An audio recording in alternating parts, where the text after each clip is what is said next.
સ્ટોકમાં એક ઇટર્નલ માટેનો વ્યૂ લઈએ રુચિત. ઇટર્નલ અત્યારે 0.5% મજબૂતી બતાવી રહ્યો છે. અહીંયા પણ 245ના DSI પર કારોબાર થઈ રહ્યો છે. આપ કઈ રીતે સલાહ આપશો અહીંયા? પોઝિટિવ ટ્રેન્ડ છે સ્ટોકનો. ઓફ લેટ એક સારું કન્સોલિડેશન પાછલા 3-4 મહિનામાં સ્ટોકમાં જોવા મળ્યું છે અને એ આખું કન્સોલિડેશનનું બ્રેકઆઉટ 245-246 ઉપર જ છે. તો અગર એક ફોલોઅપ મૂવ મળે અને આજે આપણે 246ના લેવલ સરપાસ થાય તો પછી એક સારું સસ્ટેનેબલ અપમૂવ એટર્નલમાં જોવા મળી શકે છે. ઇનફેક્ટ તમે પાછલા 2 સપ્તાહના પણ આખા કન્સોલિડેશન જોશો તો એમાં જે ઇમ્પોર્ટન્ટ શોર્ટ ટર્મના મૂવિંગ એવરેજીસ પણ છે, વેધર 20 કે 50 ડે મૂવિંગ એવરેજ એ પણ બ્રેક નથી કરી રહ્યા. તો કોઈ પોઝિશન છે તો હોલ્ડ કરી શકાય છે. 246ની ઉપર અમને લાગે છે કે સ્ટોકમાં એક સારી મોમેન્ટમ પિકઅપ થશે. તો એક હોલ્ડ કરી શકો છો. એક ઇટર્નલના કાઉન્ટર પર એક વ્યૂ બનતો જોઈ રહ્યા છે. આ સિવાય અન્ય ગેઇનિંગ કાઉન્ટર્સમાંથી કોલ ઇન્ડિયા પણ ધ્યાનમાં આવી રહ્યું છે. કુશ અત્યારે 0.5%થી વધુ મજબૂતી છે, 408. અહીંયા પણ DSI પર કોલ ઇન્ડિયામાં પણ કારોબાર થઈ રહ્યો છે. કઈ રીતે સલાહ આપશો? કોલ ઇન્ડિયા મોમેન્ટમ સ્ટ્રોંગ છે ચાંદની, બટ મને લાગે છે ઇટ્સ ઇન્વેસ્ટમેન્ટ સ્ટોક, એટલે ટ્રેડિંગ ના કરવું જોઈએ. તમે જો ડિવિડન્ડ પે આઉટ રેશિયો સારો છે તો ઇન્વેસ્ટમેન્ટ ડેફિનેટલી કરો 385ના સ્ટોપ લોસથી. મને લાગે છે આ કાઉન્ટર 520ના લેવલ આપણે એકાદ વર્ષમાં જોઈ શકીએ. So definitely good stock to invest at current level. So long term ઇન્વેસ્ટમેન્ટમાં કોલ ઇન્ડિયા તમે લઈ શકો છો.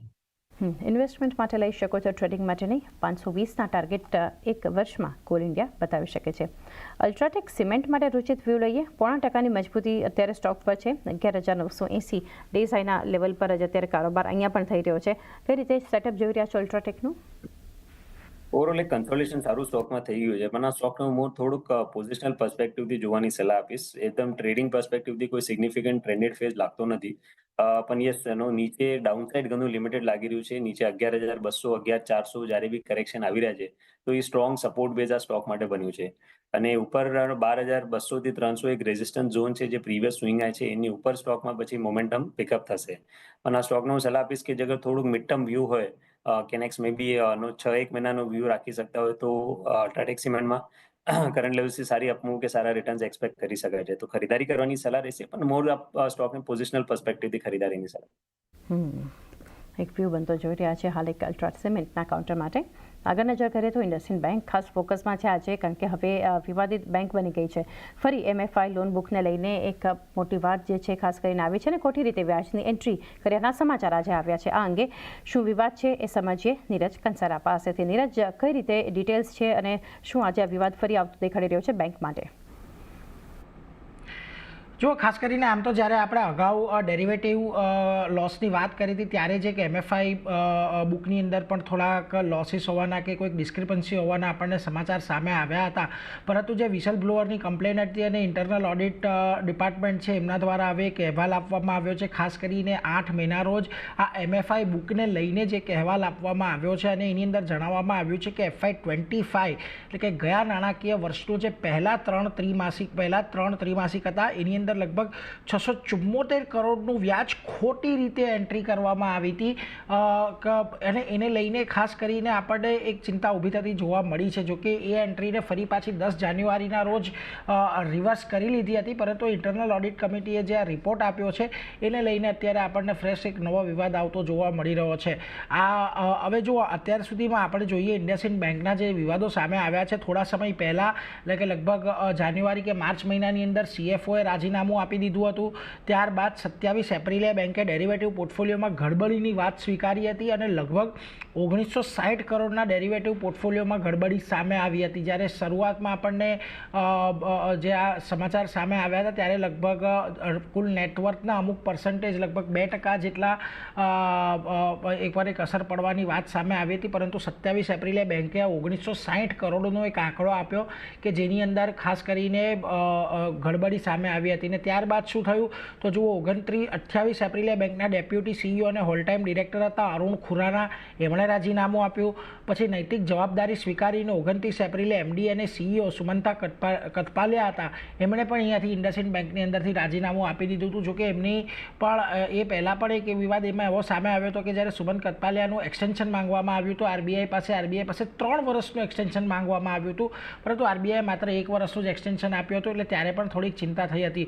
જો કે આજના દિવસમાં આપણને આ ઘટાડો એટલા માટે ઓછો દેખાઈ રહ્યો છે કારણ કે અગાઉ પણ આપણને માઇક્રો ફાઇનાન્સ બુકની અંદર અમુક ડિસ્ક્રિપન્સી છે એ વાત આપણે ધ્યાન હતી. આજે આંકડો સામે આવ્યો છે અને એન્ટ્રી રિવર્સ થઈ ગઈ છે, એટલા માટે આજે આપણને અહીંયા કોઈ બહુ મોટો ઘટાડો નથી દેખાઈ રહ્યો. પરંતુ જો તમે પ્રદર્શન જોશો તો આ સપ્તાહે લગભગ 6%, આ મહિને 9%, યર ટુ ડેટ 18% અને એક વર્ષમાં લગભગ 46%નો ઘટાડો ઇન્ડસઇન્ડ બેંકની અંદર આપણને આવતો જોવા મળ્યો છે. એક મોટો અંડર પરફોર્મર રહ્યો છે નિફ્ટીનો. હવે આજે નવો વિવાદ સામે આવ્યો છે, જો કે અત્યારે પ્રકાશમાં આવ્યો છે, પણ એટલે એને લઈને આજે આપણને થોડુંક દબાણ અને સેન્ટિમેન્ટ થોડાક બગડતા જોવા મળી શકે છે. જી નીરજ, આભાર આપનો આ સમગ્ર માહિતી માટે. તો એક ઘટાડો આજે તો જોઈ રહ્યા છે ઇન્ડસઇન્ડ બેંકના, ખાસ કરીને કાઉન્ટર માટે. કુશ વ્યૂ લઈએ ઇન્ડસઇન્ડ બેંક માટે. અત્યારે 1.5% આસપાસનું દબાણ સ્ટોક પર બનતું જોઈ રહ્યા છે. આજે ફરી એક વિવાદને કારણે આ બેન્કિંગ કાઉન્ટર ફોકસમાં છે. આપ કઈ રીતે સલાહ આપશો? અવોઇડ જ કરીશ ટ્રેડિંગ ઓર ઇન્વેસ્ટમેન્ટ પર્પઝથી, કારણ કે જ્યારે પણ સ્ટોક એકવાર વિવાદમાં આવે છે પછી ફંડ એક્શન્સ ઓછી થઈ જાય છે, એના કારણે મોમેન્ટમ સ્ટ્રોંગ નથી રહેતું, વોલેટિલિટી વધતી જાય છે, કારણ કે પછી ટ્રેડર્સના કંટ્રોલમાં આવી જાય છે. સો ઇન્ડસઇન્ડ બેંક અવોઇડ, મને લાગે છે 740 જો બ્રેક કરશે તો ફરી એકવાર 600ના લેવલ જોવા મળશે. So I am completely avoiding IndusInd bank for trading and investment. 600ના લેવલ ફરી એક બતાવી શકે છે આપણને. હાલ તો એક અવોઇડ ઇન્ડસઇન્ડ બેંક માટે. રુચિત, આ સમાચારને લીધે ફોકસમાં છે નેગેટિવ ન્યૂઝને કારણે આપની પાસેથી પણ વ્યૂ લઈ લઈએ. ઇન્ડસઇન્ડ બેંક જે આજે એક પ્રેશર ખાસ કરીને આપણને બતાવી રહ્યું છે, ઘટાડો સમાચારને લીધે આપણને દેખાડી રહ્યું છે, લોંગ અનવાઇન્ડિંગ પણ થયા છે. કઈ રીતે સલાહ આપશો? ડેફિનેટલી સ્ટોકથી દૂર રહેવાની જ સલાહ રહેશે. બેન્કિંગ એન્ડ એનબીએફસીઝ એક તમે જો તો એક સિગ્નિફિકન્ટ ટ્રેન્ડેડ ફેઝ આપણને મિડ માર્ચથી જોવા મળ્યું છે, પણ એમાં ઇન્ડસઇન્ડ બેંકનું પાર્ટિસિપેશન નથી રહ્યું, મેઇનલી બીકોઝ ઓફ જે પણ નેગેટિવ ન્યૂઝ ફ્લોઝમાં રહ્યું છે.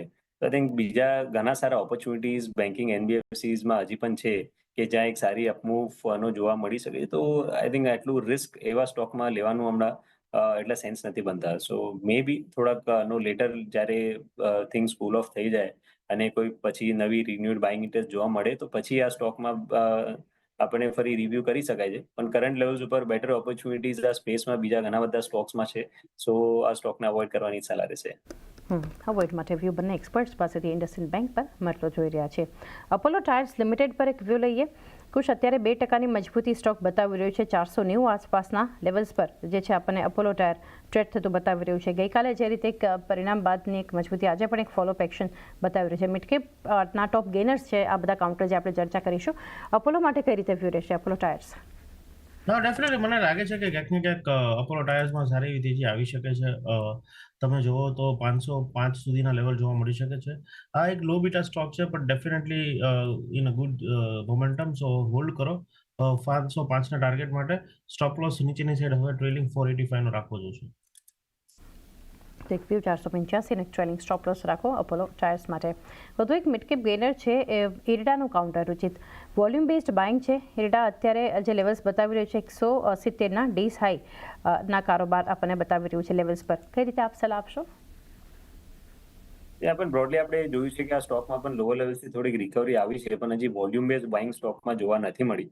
અને સ્ટોકે જે પણ પુલબેક મૂવ રિસેન્ટલી પણ બતાડ્યા હતા એમાં એના જે 200 ડીએમએ છે એ હજી પણ સરપાસ નથી થયા, જે 180ની આસપાસ છે.